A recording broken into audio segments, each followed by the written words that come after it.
Hello and greetings, fellow yoga teacher. This video is all about how to design sequences to music, how to create playlists for your classes. I'm so excited you're here so I can share all this information with you. Let's dive right in, because if you're a yoga teacher like me, it means you're probably working more than one job and have a lot going on. So I'm gonna get right down to it. So the first thing to know is to really think about making a conscientious choice of the role that you want music to play in your class. What do I mean by that? I think yoga teachers take two paths. One, have background music that is calming and soothing and just gives some ambience to the room and the class. Choice number two is to really make the music part of the class. This usually means playing the music at a slightly higher volume and also really kind of designing the sequence around the music. So instead of it just being all calm and kind of ambient background, it's actually informing the practice. So when the practice is hard, the music swells and rises. And when the practice is soft, or you're doing things on the floor, the music gets softer and kind of grounds down. So it's almost more designed to the sequence as opposed to just background noise. Both of these options are valid, but I think it's smart to have in mind which one you're going for, because it's just going to inform your whole approach and your whole playlist. There are teachers who I absolutely love who really just use music as background, kind of as filler, just to help you turn your brain off and connect with the breath. Then there's certain teachers like me who teach certain classes where it's almost like a dance class, the level that I'm really coordinating music and movement and having the music play a huge part in the class, or at least I want it to be playing a huge part in the sequencing of the class, and I'm really designing the sequencing and music together. Two, once you pick your approach and kind of know which one you're going for, another big decision is the type and sort of genre of music you want to play. So at one studio I used to teach at, they used to have a rule that you couldn't play any music with English lyrics. Really interesting, because what they were trying to do was have really meditative classes. That was sort of the vibe of the studio. And they felt that English lyrics just distracted the student, took them away from their breath, and was just a distraction from the actual yoga practice at hand. So with genre, are you playing ambient music? Are you playing music that's in other languages? Are you playing like MC Yogi type music that is really melded with yoga and yoga messaging? Or are you playing current pop songs, maybe rap music, maybe hip hop, who knows? Again, these are all valid choices, but I think it's important when going into designing your playlist just to have a general idea of what your personal rules are, kind of just like what we talked about before. Are you personally kind of going for music to be really informing the class or kind of background? Same thing here. Are you going for music that's going to be really popular and fun and high energy, maybe at points? Or are you going for music that's really going to be more meditative, maybe no English words, more MC Yogi, more ambient? And there's nothing to say that you can't fuse the two together, but I think having a general idea or artistic approach as a teacher is helpful, especially when you're starting out.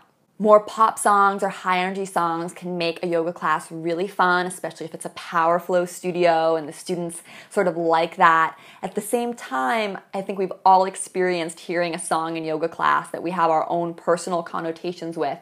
It kind of takes us out of the practice for a moment and back into our lives or remembering a memory. So again, these are all valid choices. This is just stuff generally to be aware of. So 3, let's get down to designing your actual playlist.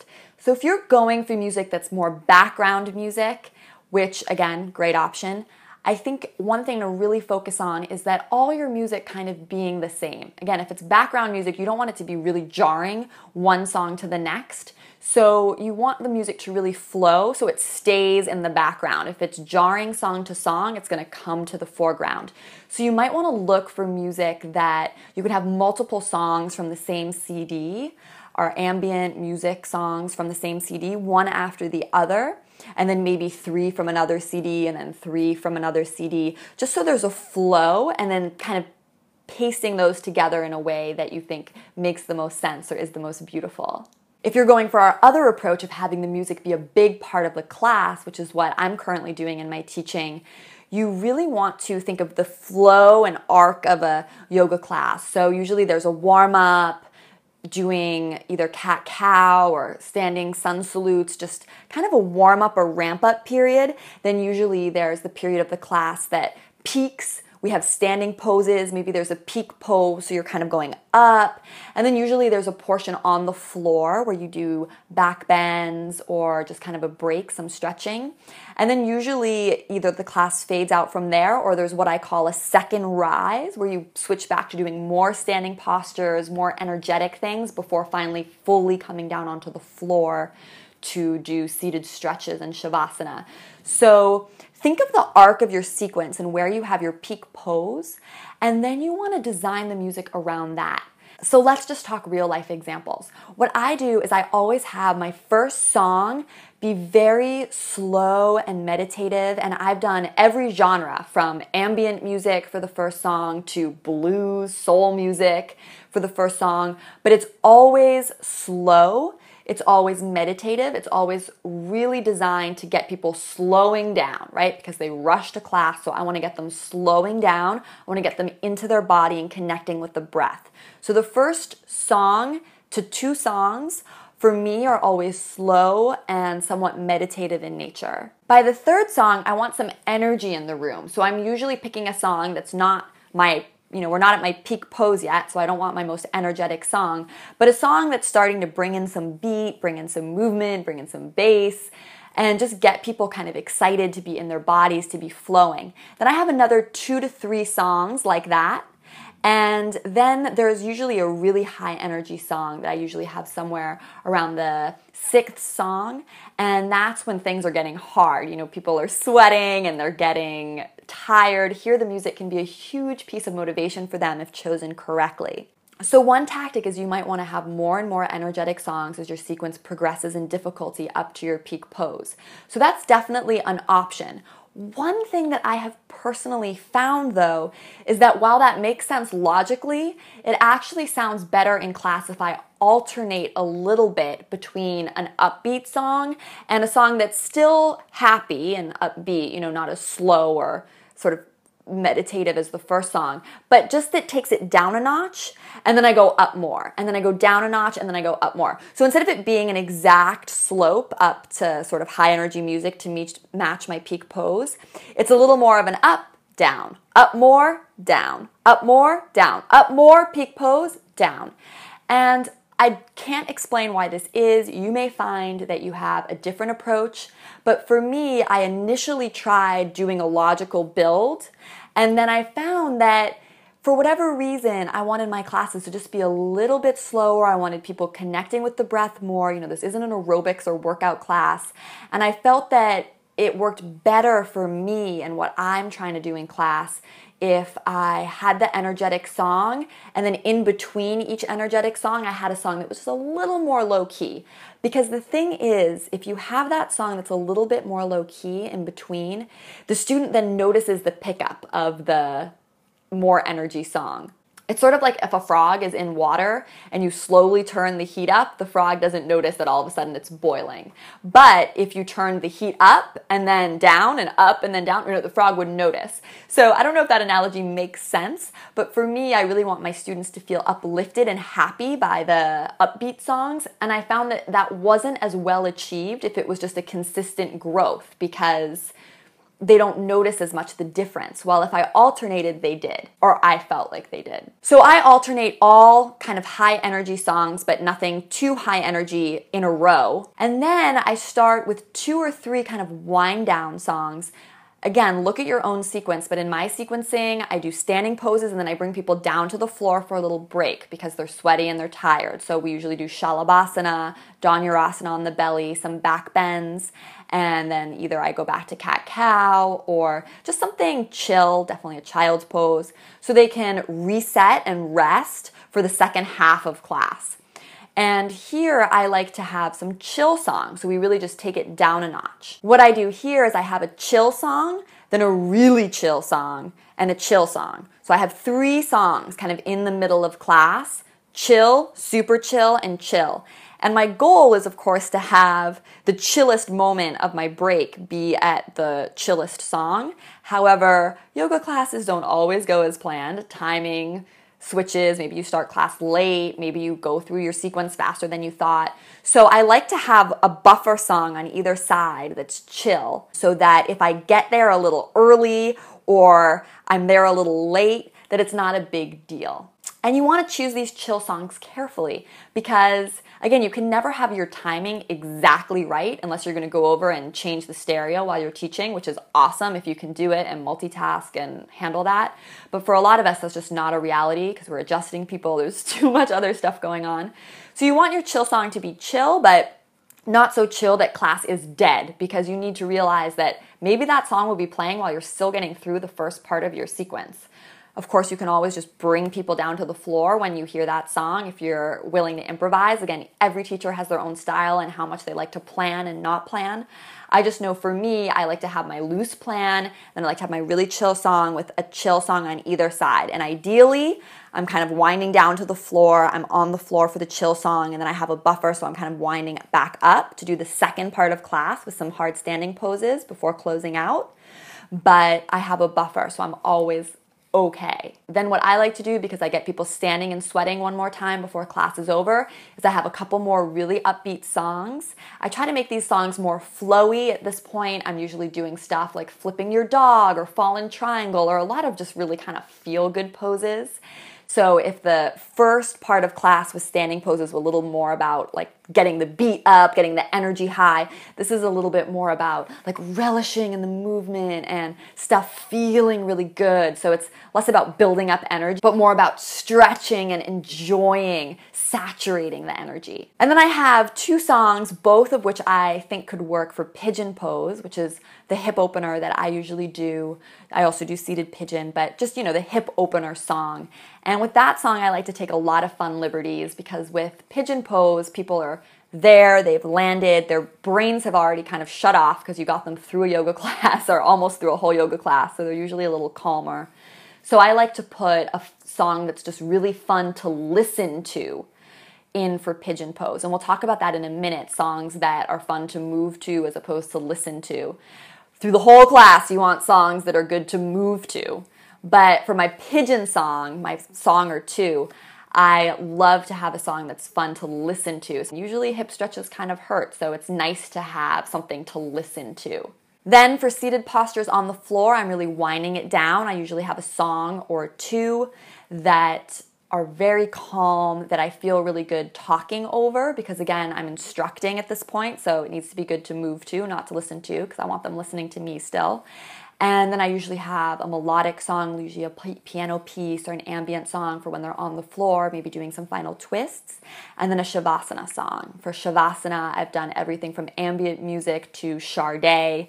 Again, with Shavasana, I either do something fun to listen to, Sade, something that people can really tune out and know, something that's a beautiful song, like a beautiful ballad, or I pick something that really is just going to turn their brain off. So something that's just like a meditative song, purely ambient noise, like white noise music or ambient nature music. And something fun I've been doing recently is actually having that Shavasana song be the same as or similar genre to my opening song. So the class feels kind of like a closed loop. So let's take a quick moment and I'll show you what this actually looks like in one of my sequences. In the free playlist I provide, number 1 and 2, they're missing some of the elements I talk about, mainly the buffer songs and a lot of the feel-good wind-down songs, just because these are shorter sequences. They're 45 minutes and 60 minutes. So I'm actually going to have us look at this playlist number 4, because this is a 75-minute class. So this really has all the different elements that I talked about. So we have 2 slow kind of warm-up songs here at the beginning, the James Blake song and Us. Then we have Rye, which is a little bit more upbeat, but I'd say still on the slower side than what I might typically do. Then we're getting really high energy fun stuff here with Lost by Frank Ocean. This is kind of a really upbeat, almost rap-like song. Then I chill it out a little bit. So this is, again, an idea of going down and then up with this song. And then this song is really fun and upbeat. This is also pretty fun and upbeat, but again, this artist, Haim, I think that's how you say their name, just a little chiller, so I'm alternating here. And then Adorn by Miguel. Again, this is kind of a rap song, but chill. Here we're getting into work on the floor. So some of these buffer songs, Wildest Moments, Shells of Silver, Crush. These are all songs that could work for coming down onto the floor to do back bends. Wildest Moments and Crush are kind of a buffer song. Brain is to also extend a buffer song because this song just works really well as a slow song on the floor or as a song that's fun to move around to. This Keep Your Head Up song is like kind of getting the momentum a little bit down. And then Only Love, Better Than Love, Passion Play, these are all winding down. You know, we're getting on the floor. And then obviously Aphex Twin is like we're doing a reclined twist on the floor. Very, very chill and relaxing. And then here's an example of a Sade song I was playing for Shavasana at a certain point in time, which I really, really liked. It was just really beautiful and chill. And then as an alternate example of a Shavasana song, something like Clair de Lune, really musical and relaxing, kind of turns people's brains off. So here's just a quick example. 4. You want to listen to your whole playlist and do your sequence to it before you teach it, especially if it's a new playlist. I know that sounds crazy and really time consuming, but it's what I always do. You never know when songs have weird stuff in them that you might not find. Weird noises, weird crashing, things that sound cool in concert and then sound awful in your yoga class. You want to do a dry run of the whole playlist. Absolutely do your sequence to the class to see how it feels and then make adjustments. I'm constantly adjusting my playlist. There's no such thing as a perfect playlist. I'm always just trying to make it better and better. Listen to your own playlist fully before ever teaching it. 5. Use the playlist to your advantage. So one nice thing about having a playlist is it can help you keep track of time in your yoga class. So there's 2 songs that I always really memorize and hone into when I'm teaching. One is the song that's before when I take people down to the ground the first time. So after my peak pose, there's usually a song that's sort of like my buffer song before I take them down to the ground. Remember we talked about that? I always memorize what that song is because that song's telling me where I am in class and it's time to get people down to the ground. The other song that I always remember and make a mental note to remember is the song around pigeon pose because I know then that I need to get them down to the floor and that I only have so much time left in class to kind of close everything out. 6. Have your playlist on your phone. So in case you teach somewhere that doesn't have Wi-Fi or Spotify is being weird, the Wi-Fi is being weird, always have your playlist on your phone, so kind of on your actual phone, not in the cloud, so that you know you can play it, and if you're playing it from your phone, you can put your phone in airplane mode and still play the playlist and be totally fine. 7, and this is my rule for changing up playlists and adding new songs, rookie mistake that I used to make is that I'd be making a whole new playlist and I'd think of it as a whole new playlist. So I'd fill it with all new songs. This is not something I recommend doing because you don't really know what works in a yoga class or what works for your yoga class with your yoga sequence until it actually happens. Doing the dry run that we talked about, doing the sequence yourself first, definitely helps, but it's very different to listen to music privately when you're doing it by yourself as opposed to publicly in a class. And I found this is something really interesting with music, that there are songs that work so well to listen to alone, and then you listen to them in a group class and they feel either really wrong or really cheesy, or you're really embarrassed that you're playing it, and you never know until you actually play it in class, and then you know. So you want to be always adjusting your playlists, and then when you make a brand new playlist, because there's so much uncertainty in knowing what works and what doesn't work, don't have all new songs. Always use some songs that you know work from an old playlist and have that be 50% of what's going on, and then add 50% in new stuff. So blend your playlists, always have stuff in there that you know you're comfortable with and you know works. And then 8 is be creative and have fun with your music.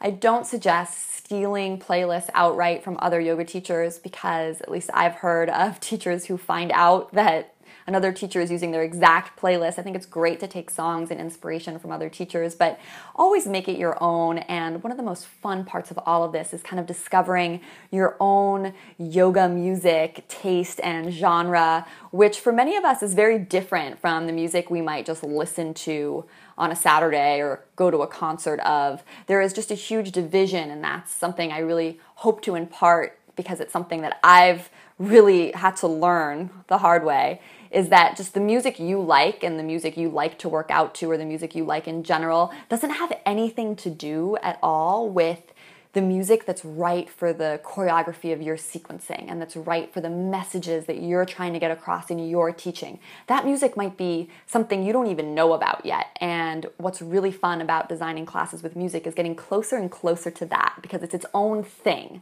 It's its own thing completely, that music that goes with your class and is really a tool for you to enhance everything else that you're teaching, just like a performance has like lights and music and wind machines for the hair and all this different components coming together. In a yoga class, there's your voice, your instruction, your adjustments, your hands-on adjustments, all these things. And then the music is also something that's kind of creating this whole experience for people. When people come to your class, they're there to soak up your energy. That's really why they're there. So the energy that you want to bring across and the music that you want to have be part of your toolkit really may not be what you expect. I know it wasn't for me. And I really wish you all the best of luck in this awesome exploration.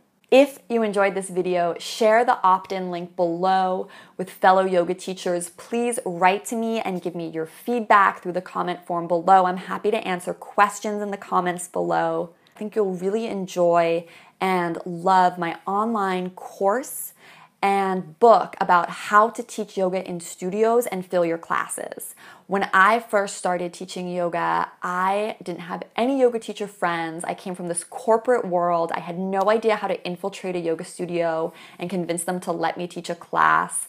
I was so clueless, and now I feel like I've learned so much. I teach at every studio that I wanted to teach at in San Francisco. I literally now teach at all of the dream places I wanted to teach. I've taught at Google, I've taught at Pinterest and other huge companies. And I didn't know how to do any of that. I learned it all as I went. And kind of like this music thing, I don't think it should be that hard for new people starting out. So I really want to share that knowledge with you of how most teachers approach studios wrong and how I figured out is actually the right way to do it, what to get paid, all these other things that no one ever talks about, really the business side of teaching yoga in studios and how to fill your classes. Please check out that link. It's right below this video. I think you'll really enjoy it. Thanks so much again for watching. Be sure to donate on my website if you really found value in this. Shop online at my store. And to do completely free full-length yoga classes with me online, subscribe to my channel if you haven't already. Get my free Yoga for Abs class on my website, where you can also opt in to get free yoga videos emailed to you each week.